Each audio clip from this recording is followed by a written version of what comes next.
Yeah, it's exciting to try to make an impact on these girls and young women's lives and help them advance again, not just in golf but in life. So, yeah, it's been really fulfilling. In fact, it's probably been, the most fulfilling 14 months of my career in a lot of ways. Just being involved with the foundation. I joined in the beginning of 2023.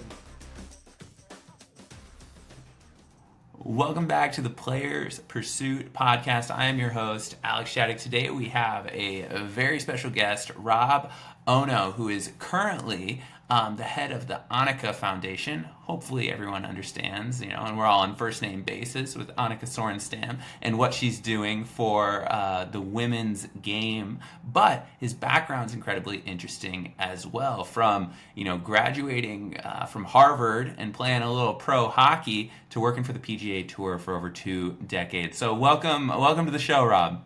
Thanks, Alex. Thanks for having me. Good to be here. Yeah, it's so. How does someone who graduates with an economics degree from Harvard end up working for the PGA Tour? Yeah, good question. Sometimes I ask myself that too. But I got into golf a little bit more after college. But I was working and then went back to business school.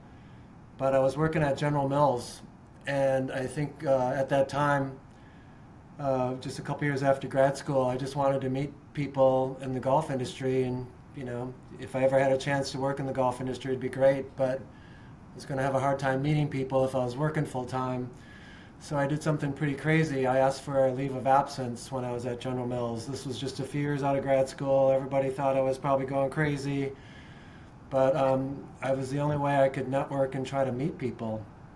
So I had like a 6-month leave of absence granted, and I just worked pretty hard to just meet people, talk to people, get introduced to people. And believe it or not, within 6 months, I had probably 2 or 3 opportunities to go into the golf industry. And I was thinking it was just more for down the road. I was actually thinking I'd go back to General Mills, but I accepted one of the opportunities to go work at American Golf Corporation, so I never went back to General Mills. And I've been in the golf industry ever since. It's probably been 28 years being in the golf industry now. So it was kind of a crazy thing to do, but thankfully things worked out. Well, and really it just kind of demonstrates, everyone knows the power of the golf bug, right? Like you catch it and you're going to do whatever it takes to get to do what you want to do within the industry or the game or whatever it may be. Yeah, I think for me too, it wasn't necessarily just, to play golf. I enjoyed playing golf and I picked it up after college, but there were so many fascinating things about the industry and the game. I mean, no other sport you call a rules infraction on yourself. But golf does, and people have lost tournaments or missed the cut by doing that. And golf and the PGA Tour, for example, they give a lot of money back to charities to help communities, and PGA Tour gives back more to charities than all the other sports combined. So there was just a lot of unique features, that the sport had to offer, and it was a life kind of growing experience for me over those 6 months too. I went to a golf trade show. They had one in Orlando. I went to one in Las Vegas, and I literally networked for 10 hours a day for 3 days straight. And this is a trade show, so these companies aren't interested in talking to people like me who might be looking for a job. They're trying to do business and do business deals. So, I'd have my 60-second spiel at all these different golf companies that I was trying to make inroads with, and it was a fascinating time, to kind of step out of your comfort zone and kind of sell yourself to people who have no idea who you are. And so I just had a lot of fascinating experiences during those 6 months, and like I said, I was lucky enough to have some opportunities come up. Yeah, and what you do now is also very interesting with the Annika Foundation. A lot of players, a lot of pro athletes, celebrities in general have these foundations. It's kind of a side project, whatever. But with Annika, the greatest woman of the last, 50 years at the very least, in the game, like she is so hands on, and her operation and what you guys are accomplishing is huge. How did you get set up? With Annika, and can you tell the audience a little bit more about sort of the mission? Yeah, I think I'll just give a little background. I've been working at the PGA Tour for 24 years, but I think during COVID, I had a little bit of kind of a reassessment of, what I was doing with my life, and we were starting to do things that were impacting young people or people through the game of golf. And just a quick example, during COVID, we couldn't play these international tours that I was managing to help players get to the Corn Ferry Tour. We couldn't play it because of COVID. So our team and we set up these last minute tours to be played in the US. And we had players from, 16, 17 different countries come over and play. And just had a lot of players that just thanked our team, thanked me for keeping their dreams alive. Otherwise, they were going to just, transition into the workforce. And it was probably one of the first times I felt like, wow, we've really made a direct impact on someone's life to help them pursue a dream. And I thought it was just a neat feeling, or a feeling of satisfaction to really help somebody. And then I was serving on the American Junior Golf Association board and understood what they were doing to help boys and girls get to college and play golf, so to help fulfill those dreams. I was starting to speak at some leadership classes and making, impact on some of these high schoolers that I was talking to. And so a lot of these things were happening of just like helping me maybe reassess what I wanted to do.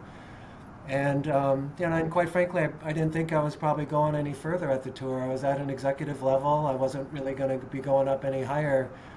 And I think instead of maybe thinking about myself and how many more people can I manage, and how much more money can I make, and how much more responsibility I can take on, I was probably one of the few times in my career I just said, what can I do to help others? And if I could help others through the game of golf, and help young people, I just thought that'd be something I would like to do. And this Annika Foundation opportunity came around. I knew the person who was running the foundation. I knew he left, but I didn't really respond to anything. And then I just saw something on LinkedIn, believe it or not. And I thought about it for, 20 minutes, half hour, and said, why not? Why not at least put my name in the hat? And believe it or not, Mike McGee, Annika's husband, responded back to me within 5 minutes, basically. And he said jokingly, are you really interested, or did LinkedIn say that we were, a good match here? So that's how it started. And I'll pause here, but Annika and Mike and I just feel like we really hit it off. Yeah, and so what is your role in kind of the day-to-day operations? I have a schedule of all the different events that you guys put on during the year. So what is the motivation, and what is the sort of end goal, if there is one? Yeah, we try to describe our mission as that we develop and empower young women all around the world through the game of golf. So we try to give them awesome golf opportunities and experiences and help with golf development, but we also try to help with life development. So that's really it, kind of in a nutshell of what we do. But we'll try to help, girls that are 6 years old all the way up to young women, maybe into their mid to late 20s. And we have a lot of initiatives that we might, that we do. So it could be Share My Passion grassroots clinics for young girls to get them interested in the game, help them meet other girls who might be interested in, in golf. We do these amazing junior golf invitational events around the world. We do 6 of those on 5 different continents. And the winner of these events, for example, might get into an LPGA Tour event. Or the winner of our event in Latin America gets into 3 major championships. I mean, it's crazy, some of the opportunities and experiences that we give these young women all around the world. We do a fabulous college event. We're looking to a second college event for a different set of schools, and now we're helping young professionals through a development program. We'll end up supporting a dozen women as they pursue their dreams of playing pro golf out of college. We partnered with this amazing private club in South Carolina called Old Barnwell.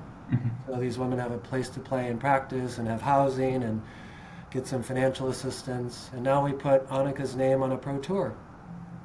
It'll be the Annika Women's All Pro Tour to help women get to the Epson Tour and to the LPGA Tour. So we do a lot of things kind of, depending on the age range for these girls and young women. Yeah, the growth of the women's game at the professional level has been just amazing to see. The inroads being made in the purses, the growth of Symetra, now Epson Tour, and it wasn't that long ago where if you weren't on the LPGA Tour, it was tough to find places to play. And now it's much more accessible. Girls kind of chasing the dream have a lot greater opportunity.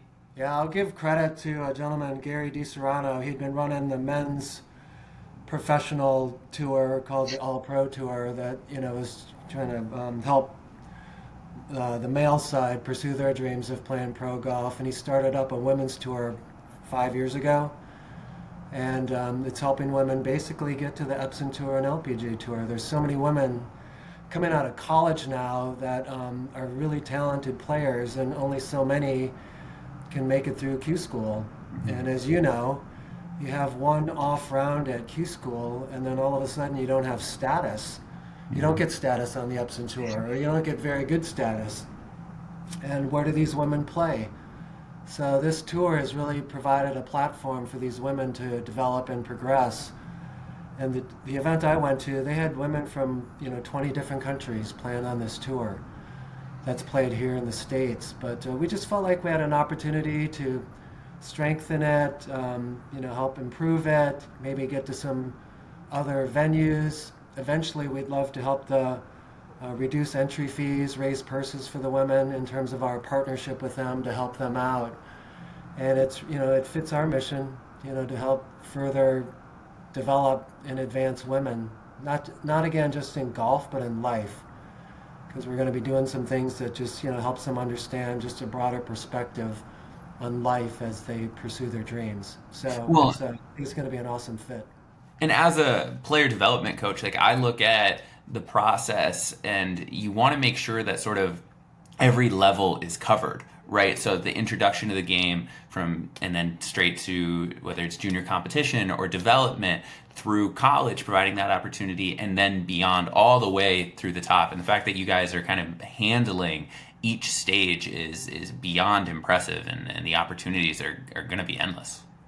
Yeah, it's exciting to try to make an impact on these girls and young women's lives and help them advance again, not just in golf but in life. So, yeah, it's been really fulfilling. In fact, it's probably been, the most fulfilling 14 months of my career in a lot of ways, just being involved with the foundation. I joined in the beginning of 2023, but I think it was a good match. Annika and Mike, they were looking to expand the foundation, figure out how they could reach more young women around the world, what initiatives we should be undertaking, and how to raise the money to fund those initiatives, and how to bring more exposure to the foundation. So that's really my job, is to help with some of those strategic pillars, if you will. And it's been an amazing journey so far. Yeah, and I you're kind of the man for the job. I mean, I can see why the hiring process was so quick for you because of your background on, in the men's side, but with the PGA Tour. So I'm curious, how the PGA Tour has expanded their scope over the last few years with, the feeder tours. You were head of international tours, which I'm imagining is Canada, Latin America, and China, what existed then. What was the process of the PGA, deciding that it needed to expand and provide that part of it? Yeah, I think a lot of it was the PGA Tour was starting to become more global. And getting players from all over the world wanting to play on the PGA Tour. and getting a lot of those fans and countries and media, to follow. But in some ways, it almost happened more, by happenstance in a way, meaning that just the best players in the world started gravitating to want to play on the PGA Tour. And I think the PGA Tour felt like, maybe we should take more proactive efforts to further advance the pathways for these players all around the world to make their way into the PGA Tour family. So instead of, I'll call it making players always come to the U.S. to play Q School or Monday Qualify, the tours, develop some tours and put them in strategic places around the world, whether it's Latin America or in Asia, and even in Canada. Canada's got a huge following, and there was a lot of great players that were being developed. But yeah, I think the tour, they just wanted to further progress just the pathway system for these players all around the world. And players literally from all around the world played on these tours. It wasn't just players that were in Latin America, or it wasn't No. just players that were in Asia. I mean, literally players from all over the world, wanted to get on these tours, to make their way to the Corn Ferry Tour. And I think time has shown that these tours, development tours, have been really, really successful in cultivating talent.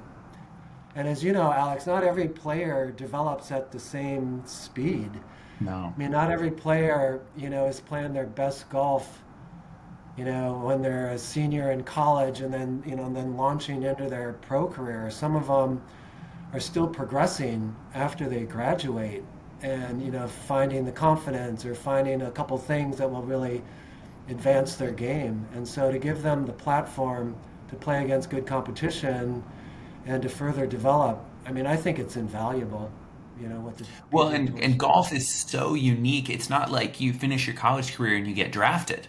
Like, I mean, you're doing this on your own, and in these other sports, you kind of either get drafted or you don't. Like, sure, there's some free agents here and there, but not really like golf. And so I don't know what the stats are now. You'd probably be able to tell me more than I could say, but the average age of a PGA Tour rookie is much higher than people think. Yeah, For it is higher than people think. I will say though, over time, the last 5, 7 years, the average age is dropping just yeah. because the depth in the college space right now. There's so many good players Mhm. coming out of college that are very talented and ready to win basically and ready to contend, which is almost unheard of. And I give credit to the college system for further developing these players, but even down to the American Junior Golf Association, the Oh, yeah. AJGA. I mean, they've done an amazing job of just providing opportunities for boys and girls to perform and improve and develop friendships, with folks from all over the world. So when they get to college, when they get to the pros, they're just way more comfortable now than 15 years ago. So I think there's been a lot of factors besides just the talent level, and the training techniques have obviously continued to progress. But the depth of talent, both on the men's side and the women's side, I mean, it's outrageous. I mean, look at Rose Zhang coming out of college. I Yeah. mean, she left college early, didn't even, Yeah. I know she's still finishing up her degree, but to leave college at 20, two-time NCAA champion, two-time Annika Award winner, as the best collegiate player, and then she wins her first pro event. Like, that's not, well, that's crazy. That's Well, it's amazing. amazing that you have a player like her, but then we also have, Jake Knapp winning this year, who made his way through the PGA Tour Canada. I mean, Yeah, he didn't have a place to play. I actually knew Jake when he had performed well on PGA Tour Canada and got, went up to the Corn Ferry Tour and, bounced around a little bit before he made his way up to the PGA Tour. So to see a story like that is just, I mean, it's amazing. Just the perseverance. He's a great person too. So we're all thrilled for him. He's obviously very talented like everybody else, but to see him break through, oof, I mean, that just kind of sends chills up your spine. Well, and for a tour that really makes its case on, yes, having the best players in the world, but also the storylines that come with high level competition, the fact that there are these other pathways to get there, and it's not just the savants that kind of just spend their time there, is invaluable from a product side as well, I'm sure. Yeah, no, it is. But I'll say that there's so many players that have come off these international development tours, the ones that I was overseeing, that have gone on, to make it onto the PGA Tour and win on the PGA Tour. I mean, it's just so gratifying, to see that progress and process, and to see it work. But it's even like on the women's side, are supporting these Annika Development Program ambassadors. So it's a dozen women coming out of college that we support. One of the women is Catherine Musi, a talented player, played at South Carolina, spent 4 years actually at USC in California, did her fifth COVID year at University of South Carolina, played in the NCAA championships, but she went to Q school and had, one off round and didn't get her Epson Tour status. But listen, so then shortly after that, she goes and Monday qualifies into an LPGA Tour event in the fall. We're thrilled for her. She plays in her first pro event in Dallas, makes the cut. We're thrilled for her. And she goes on to finish seventh, tied for seventh in this LPGA Tour event, and she doesn't even have status. But it's just an example of how many talented players there are on the men's side and the women's side that may not even have LPGA or PGA Tour status, that honestly can play at that level. They just need the opportunity. And that's what we're trying to do, is just help these, in this case at the Annika Foundation, just help these women, pursue their dreams, because we know they can do it. And it's just giving them a chance to, to perform. The game of golf. It's both challenging and rewarding, requiring focus, concentration, and the ability to tune out outside distractions. Peak performance is achieved through a synergy of body and mind. Shell Golf Apparel is designed with advanced textile technology that moves with you, with four-way stretch and moisture-wicking properties that keep you cool and dry. Visit shell.shop today and get 40% off the entire golf collection using promo code PlayerPursuits. Now, back to the podcast with your host, Alex Shattuck. So let's kind of plug that now as well. So if somebody is looking to be a part of, what you are doing, what's the best way for them to do that? Is it to play an event? Is it to donate? What's the best way? Yeah, there's a lot of ways. I mean, of course, we only survive based on the financial support we get, whether it's through individuals, companies, foundations. So if people believe in, what I'll call women's empowerment and youth development, that's really what we're doing. It's just that we're doing it through the game of golf. And if people believe in that mission, which many people are, these days, it'd be wonderful to get people's support, from that standpoint. As far as participants, a lot of times, the fields that we have in the clinics, there's only so many girls and young women that we can serve. But of course, we'd love to have people directly participating in our initiatives. But we also are developing more content and information, just through our website. So one example is Annika's approach to Life and Links, a new initiative we developed last year. It's to provide not just golf tips, but life tips that are learned through the game of golf. And so I had a lot of people that just said, oh, how does my daughter, or how does this girl that I coach, how does she benefit from what you're doing? So we developed this initiative. So basically anybody can be a part of and benefit from what we're doing. So they can just go to our website or follow us on social media, and they'll be able to, hopefully get some life learnings from, the greatest of all time. Yeah, if you're going to listen to someone, make sure it's someone who knows what they're doing and talking about, and there's no debate that you're getting that there. Actually, Alex, I don't know if you know this story, but I've heard Annika speak several times over the past 14 months, and it's like she's an amazing speaker. transparent, humble, informative, funny, quick-witted. Mhm. I've actually learned a ton just by listening to her, not just golf tips, but again, just life tips. And it's just her as a junior, when much in her younger years, it's documented, and she's talked about it. She used to throw tournaments. She was so good that she'd be contending for the lead, and then three putt coming down the stretch to finish second. And it was because she was so nervous about speaking as the champion. She didn't want to speak, so she was just like, I'll finish second. And a couple of things, come to mind on that is I guess her dad at one point just said, "Hey, Annika, this week, the top two players, have to speak at the award ceremony." So she was just like, "Well, crap, if I have to speak, if I finish in second, I might as well just try to win." Um, but she has this phrase that she still, communicates to young women: face your fears. So you're always going to have fears in your life, and you shouldn't try to avoid them. You should try to take them on. And she's been a direct, testament, to that phrase of just even, facing her fears about public speaking. And if you would hear her speak right now, like, she's an amazing public speaker. You would have no idea.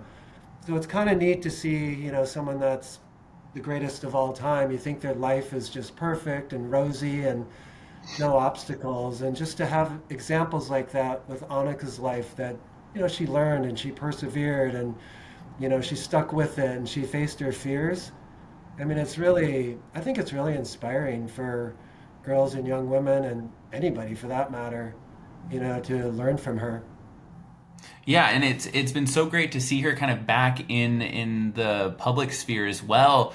After her playing career, she wasn't the face of women's golf that she was during it, but she's come back. She is playing the U.S. Women's Senior Open. She's playing the PNC Parent Child event, and it's so great to have kind of the leadership that she brings. Yeah, I think it's been great just to have her play some, and her foundation has been a huge part of what she's been doing the last 16 years. Yeah, no, so that's I think we're all very blessed by what she's been doing. So, anyways, yeah. You said something that I don't think most people know earlier regarding the PGA Tour being such a big charitable foundation. Can you expand on that a little bit more? Yeah, just the PGA Tour was set up, obviously to provide their members, their players, a place to make a living and to entertain fans through the tournaments. But yeah, when it was first set up, Dean Beeman and the team, they set it up where monies were given back to charities. The net proceeds, basically, of virtually every event is given back to charities in the local market. And in a lot of cases, it's $10 million each year that's given back, and sometimes more, sometimes less. But a lot of these charities, depend on these monies to help them with their annual budgets.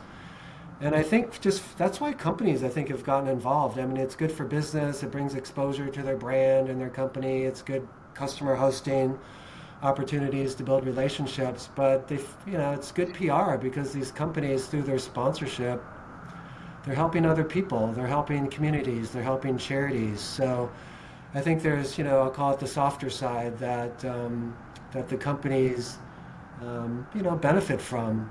So I applaud the PGA Tour of how how they initially set up their tournaments. I think it's incredible because it's like, win-win-win with the players and the fans, and then the communities that are involved. Yeah, it's pretty special. Well, and it makes a lot of sense for a major tour who's traveling all over the country, right? To sort of, for that week, personify wherever they're at, right? If you go to an event in the Hilton Head event, the Heritage, that feels dramatically different than say the Waste Management, and it kind of is built around the community more so than other leagues that have a team. Yeah, I think that's right. I think the other thing that the PGA Tour has done over time also is Maybe it started out as just a tournament competition, then a customer hosting thing. But I think the PGA Tour over time, they kind of saw what the other leagues were doing. They've encouraged every tournament to elevate the fan experience. And I think that's where a lot of times you'll see the local personality of the event come out. And it's not just things like the WM, Phoenix Open and, what's that all about, but just I think every community has tried to put their own touch into making the fan experience, of high quality and of interest. And the LPGA Tour is doing the same thing. I'm sure other tours around the world are also doing it, but I credit the PGA Tour. There was a lot of focus into elevating the fan experience. So when it comes to a PGA Tour or an LPGA Tour event, can you talk about the importance of maybe the title sponsor and sort of what their role is in the event and what that looks like? There's been some talk recently about, sponsors coming in and out of golf and sort of the repercussions. Yeah, and I used to oversee or head up different parts of the sponsorship business at the PGA Tour, so I was pretty intimately involved on a lot of sponsorship deals. But without a sponsor, basically the event doesn't happen. So maybe a tournament can survive a year on kind of a rainy day fund that they've set aside, but really without typically a title sponsor, the event really doesn't happen and doesn't continue and doesn't go on. So the title sponsor is vital. A lot of times it comes from the local market. There's other times it could come from an out-of-town company that likes the location from a customer hosting standpoint. But in a lot of ways the title sponsor is king/queen, and that's why a lot of the players they'll go out of their way to recognize the title sponsor in their speeches. They'll do things for the title sponsor to, have a touch point for the customers that the title sponsor might be hosting. Obviously the Pro-Am is typically a big thing in an LPGA Tour event or a PGA Tour event. The title sponsor has a lot of, key customers playing. And so, in most cases the players are at least briefed, on if they're playing with a title sponsor's guest. And honestly, it doesn't really matter because the player's trying to provide a good time also for whoever they're playing with. But yeah, all the players know the importance of the title sponsors and the local sponsors too, and the volunteers. But the title sponsor is a really big component. Yeah, I think that a lot of fans, I was as a junior, first time going to PGA Tour events, was like very surprised at the Pro-Am component of tour events because it's so unlike something that you'd see in other sports. But, just like, you working on your foundation, like the tour is looking to provide what's necessary to ensure that they can survive and provide for their events as well. Yeah, no, the Pro-Ams are incredible. And I will say, even at the Annika Foundation, we've implemented college AMs. So it's like a Pro-Am, except three, say, corporate people are playing with a collegiate player at our college event. And we do junior AMs too. At this recent event in Florida, where we had the top, 72 young women juniors from around the world playing. We had three, amateurs playing with a junior player, and I will tell you the experience that these corporate people or these amateurs have playing with quote our players. It's unbelievable the feedback we get, not just about the players, their talent level, but their maturity level and how personable they are. And it makes us proud, because we're trying to, advance that part, of the person as well and help them understand the importance of, interaction and relationships and all. But the people that participate in our junior AMs and college AMs, it's amazing. I mean, we probably have like 99% renewal just because of the experience. But they also realize, they want to support, what we're doing too. But to be able to play a tournament course with an actual player, under tournament conditions, I mean, I don't think any other sport provides that experience. Yeah, I've been fortunate enough, coming up through junior golf, like the AJGA, playing college. I've been a player in a pro am. I've been the am. I've been the pro. I've been the college player. I've been in every bit of it, and I've caddied on the PGA Tour, LPGA Tour pro ams. Like they're so fun for everybody. And everyone learns a ton from each, just the connections being made, whether it's a player and someone in the corporate world. And it's not always transactional. It's a great time, but then it also can lead to great things down the road as well. But also just as an amateur, getting to play a tournament under tournament conditions, even if you're not the primary scorer, like you're going to learn more about your game in that setting than you will in years of just going out and playing your country club. Alex, that was one thing you reminded me of. Even in our college am, I had a lot of participants, the corporate people or the amateurs that played with the college player. They said it was so fascinating because a lot of times one of the coaches would follow the player because it's their practice round also. Yeah.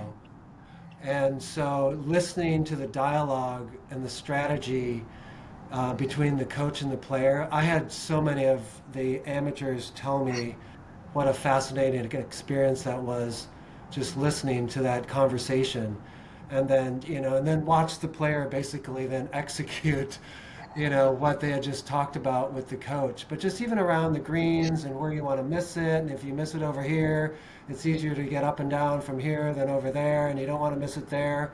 But just hearing the It's like a chess match talk, there. hearing the insider talk you normally don't get, and so I think for a lot of people that insight and experience was something they didn't expect. Yeah. So tell me, what is next for you and the foundation? And this is a plug to go play some pro ams and college ams and junior ams because you're gonna learn. So we'll just move past that. You've been warned. But what's sort of the next big picture for you guys? Yeah, well, we do these. I mentioned we do these clinics and we do these tournaments and help people try to pursue their dreams of playing pro golf even. I don't think our vision is necessarily, Alex, to double the number of tournaments that we're doing. We're adding a couple. We want to do a younger one for girls 12 to 15 years old. Typically we serve kind of 14 to 18 years old. But the USGA is starting a new national, golf team within the Yes. U.S. for boys and girls, and they're trying to evaluate talent at an earlier age. So Annika wanted to help and be a part of that. So we said, oh, well, why don't we do a premier event that brings together the top 12 to 15-year-old girls. So we haven't announced it yet, but we'll be announcing that here in the next month. But it'll start this year, and then we're going to add a second college event for mid-major conference champions, because a lot of times the mid-major conferences, if you will, don't get as much love and attention as some of the other conferences. We don't have the And strength of schedule to be ranked high enough to get invited to a national championship on your own. yes, and so we want to provide a really high-quality golf tournament that maybe even has kind of a career development, life development aspect to it, just to further these women on the life side, not just the golf side. But I'm really excited that we're gonna be announcing that one in early April, and it'll start next year. But so we'll add some things like that, but we're gonna just be looking at different initiatives that can reach more women beyond just participating in an event. So as one example, we're going to be testing a virtual More Than Golf series. So Annika will host it, maybe with a guest host, of a topic, whether it's Pilates or nutrition or mental health or whatever. We're going to start one in March and see how it goes. But our vision is maybe we'll do something quarterly. Get a sponsor or two or three involved in it and be able to reach more women, around the country, around the world, and help them, with topics that can help them, not just in golf, but again in life. So just things like that, there just will be a little bit different than, what we've done in the past. So we have a plan of attack, which I won't share with you all or with you, but, we're slowly trying to chip away at it. Annika has a great vision. She shared it with me before I started, so we're slowly but surely, trying to, accomplish some of these things, and, we're going to get there. It sounds like it. You guys are doing great, great work. And, you guys know where to go to find out more, to find an event near you, to find where to donate. So I won't bore you to that. There'll be a link under the video or under the podcast or whatever. But Rob, it was great to have you on. The work that you're doing, I mean, not Annika's foundation directly, but I would owe a lot of what, what made me a player growing up to things like it, from first tee towards, or first tee, AJGA, things that my local golf association provided me, and the South Dakota Golf Association. Like, players need this stuff to really maximize their potential, and the opportunities that come along with it are unbelievable. So the fact that you're doing it for such a important and big group is amazing. Thank you, Alex. And I give credit to Annika and Mike, who started the foundation. And I mean, whether you want to donate or not, it's AnnikaFoundation.org. It just provides more information on what we're doing. But I will say, Annika is an amazingly special person. You would think that, everybody knows her as being, the greatest of all time on the women's side. But I will tell you what she has done to give back to the next generation of women.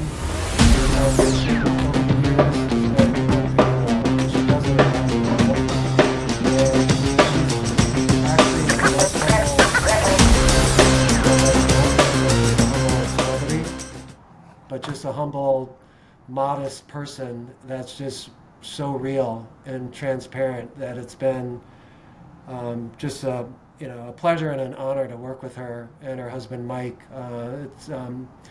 She's an amazing person, an amazing leader, an amazing role model.